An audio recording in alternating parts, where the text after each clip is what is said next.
Hey everyone, SweetJohnnyCage here, back with another guide for Elden Ring. This time I'm going to show you how to defeat Godfrey, first Elden Lord, and his second form, Hoarah Loux, Warrior. Godfrey is mostly the same as he was with his Shade that you fought earlier on in the game. However, he has a second phase himself, so this fight is technically a 4-phase fight, with each phase happening every roughly 25%. So, Godfrey, phase 1 isn't too difficult. He does have a lot of stomps that you just need to roll through. The trick is to just stay really close to him. This allows you to roll through all of his axe attacks, and you can also jump across some shockwaves. So whenever he spins the axe a couple times above his head, he's going to always slam it into the ground, and then a second later he's going to put his foot into the axe, creating a bigger shockwave that you need to jump over, and then you need to get out of the big AoE that's about to explode on the ground.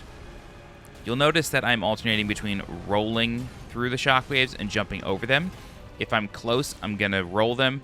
If I'm not close, I'm going to jump them. The reason you want to get into this habit in particular is because for phase 2, the shockwaves become full screen and they're even more devastating, so you want to be able to react to them accordingly. This way you don't expose yourself to too much follow-up damage, because Hoarah Loux can basically one-shot you if you're not careful. That move there where he swings the axe and then drags it behind him and flips it over, that is one of the best opportunities for free follow-up damage that you can find in this fight. Because what's going to happen is he's going to drag the axe, and you don't even need to block. You can just go to his left, as you see here. I'm literally just walking left as he's doing it, and then he just sort of falls. Alright, so luckily I was actually able to do this without getting him into phase 2, which was pretty neat. That never happened to me before. But this is the start of phase 2. You can jump over the shockwave as long as you are not in his face. That's kind of the trick. And all the other moves stay the exact same, except now the shockwave is full screen and you just want to jump over it. Hoarah Loux has a ton of grab attacks. The one where he will sort of rake his hands right here, that is the deadliest one. It's really difficult to react to. What I recommend doing is trying to back away from him, and then as he gets really close to you, you want to roll. He can basically grab you within a couple frames of touching you, so like once he's in your face, he can do it within a couple frames, so it's really difficult to react to. What I recommend doing is just backing away and then rolling backwards, and you shouldn't get caught by it. This roar here is a shockwave. Luckily, it does no damage, so it's actually not the end of the world if you get hit by it. He can only do a couple of follow-up attacks after it. The most devastating one is when he leaps in the air and then crashes into the ground, because then he's going to emit a bigger shockwave that will fill the screen and you need to get out of the AoE. And then when he goes into his own phase 2, that becomes even more deadly. So you see that I just sort of try my best to roll away from that grab. That is the most devastating one out of all of them. Very, very important that you get away from it. If you have a Wondrous Flask with the Opaline Bubble Tier for the shield, it will save you. You won't take hardly any damage from that grab, but that's only one use, so you got to be careful. So right here, he jumps into the ground and then punches the ground again.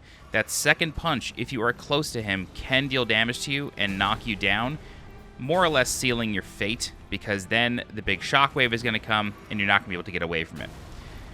His kicks here in phase 1 of Hoarah Loux are pretty frustrating because they are very delayed, and when they are so delayed, it's very difficult to judge them, and the kicks create big shockwaves, and the rocks of those shockwaves can deal damage to you.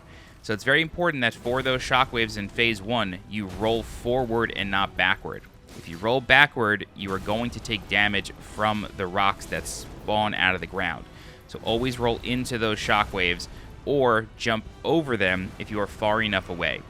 During the Hoarah Loux fight, you want to be very careful not to put yourself into a corner. That's much easier said than done, but just be aware of your surroundings, because if you are in a corner like I'm kind of putting myself into here, it's very difficult to get out of, and it's also very easy to get caught up in grabs because you're used to the timing of rolling away from them while you're far enough away. But if you're close to him, the timing changes, so you got to be really, really careful. If you're able to get in Hoarah Loux's face for long enough, you just want to roll up and to the right away from his attacks. Basically, every single one of his attacks, with the exception of this big slam here, you can just roll up and to the right and be fine. But you see there that I got away from him and jumped over the second shockwave, allowing me to get to safety in time for the big AoE. So, luckily he didn't get me with any of those monkey paw grabs. Very grateful for that. This was easily the cleanest attempt I had ever had against him. No joke. I had gotten him within 1 or 2 hits a couple times, but managed to mess it up somehow. But rolling up and to the right against Hoarah Loux when you're close to him is really, really important. And you got to be careful, because when he's close to you, his kicks can kick you on both ends. When he kicks up, that can deal damage, and of course when he slams down, the AoE can deal damage. But if you're rolling up and to the right, you won't get caught in any of the rocks. You shouldn't get caught in any of the shockwaves. His roar, you can just eat it, get knocked down. It's fine. It's not a big deal. You don't take damage from it. You don't even take stamina damage from it. And it should give you enough time to understand what's coming next. But that's it. It's a really difficult fight. Took me a while, but it is doable without any infusions or anything. So good luck. If you have any questions, please feel free to leave a comment. I'll do my best to help you out. If you're looking for more guides for Elden Ring, please subscribe to the channel so you get alerted when new guides go live. If you're interested in supporting the channel monetarily, please consider becoming a channel member by clicking the blue join button below this video. Don't forget to follow me on Twitter and join my Discord. The links for those are in the description below. As always, I'm SweetJohnnyCage. Thank you so much for watching, and I'll see you next time. Bye-bye.